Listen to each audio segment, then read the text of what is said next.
ส่งนักร่าเมืองหลวง Welcome to DJ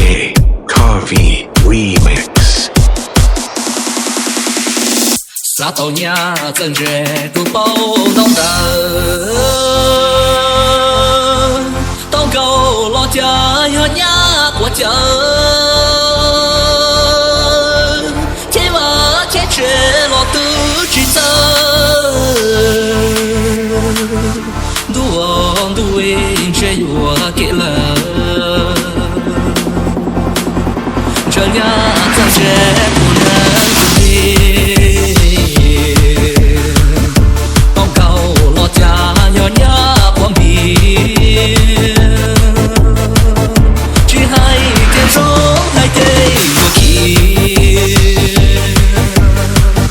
lu nắng nó mà thiệt sâu lu xí chẳng nhá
cụ trần gió gió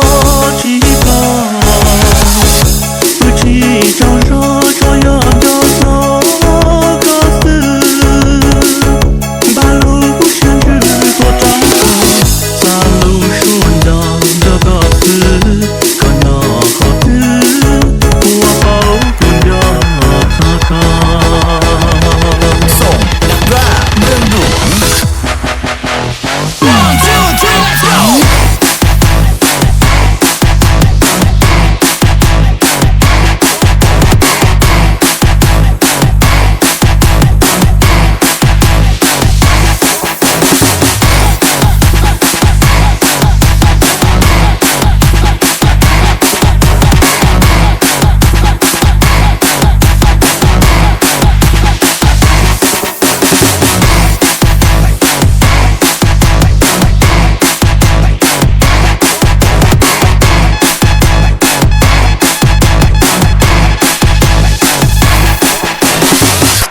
trong đồ ta nó cụ trần gió gió